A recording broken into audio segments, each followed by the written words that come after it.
La France accueille dans 10 mois la 21e conférence sur le climat. Il s'agit d'aboutir à un accord ambitieux pour limiter le réchauffement climatique en deçà de 2 degrés. Je voudrais insister aujourd'hui sur l'un des principaux moteurs du changement climatique. Je veux parler de la déforestation. Chaque année, ce sont 13 millions d'hectares de forêt, c'est-à-dire 4 fois la superficie de la Belgique, qui sont détruits. Le commerce de bois illégal est l'une des causes majeures de cette déforestation. Il représente, selon Interpol, entre 15 à 30% du commerce total de bois. Ce trafic à grande échelle détruit le poumon de notre planète et viole le droit de peuples forestiers. La France est particulièrement concernée par ce trafic, comme l'ont rappelé ce matin des militants de Greenpeace devant l'hôtel de Roquelaure. Il y a tout juste 2 ans, le 3 mars 2013, entrait en vigueur le règlement bois de l'Union européenne pour lutter contre ce trafic illicite. Depuis le 13 octobre 2014, par ailleurs, la France dispose, par l'article 76 de la loi d'avenir agricole, d'un régime de sanctions et de dispositions concernant le contrôle des opérateurs. La responsabilité de ces contrôles est répartie entre le ministère de l'Agriculture et le ministère de l'Écologie.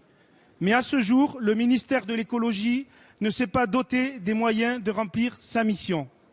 L'année où la France accueille la conférence internationale sur le changement climatique, notre pays se doit d'être absolument exemplaire dans la lutte contre les crimes environnementaux. Alors, pouvez-vous détailler les mesures que compte prendre le ministère pour appliquer le règlement européen et lutter efficacement contre les importations de bois illégales? Merci, Monsieur Omegas. La parole est à Monsieur Alain Vidalis, secrétaire d'État chargé des transports de la mer et de la pêche. Merci, Monsieur le Président. Monsieur le Président, Mesdames et Messieurs les députés, Monsieur le député, vous l'avez rappelé, depuis le 3 mars 2013, le règlement bois de l'Union européenne interdit la commercialisation de bois dérivés issus d'une récolte illégale et oblige chacun des opérateurs, premiers metteurs en marché, à mettre en place ce que l'on appelle un système de diligence raisonnée. La mise en œuvre effective de ces contrôles nécessitait une phase préalable pour créer dans notre droit positif un système de sanctions. Ce système de sanctions a été adopté dans le cadre de l'article 76 de la loi d'avenir pour l'agriculture, l'alimentation et la forêt. Il découle de cette loi, vous l'avez rappelé, que les agents du ministère de l'Agriculture sont habilités à contrôler les exploitants forestiers et les scieurs et que le ministère de l'Écologie, pour sa part, a en charge le contrôle des autres opérateurs.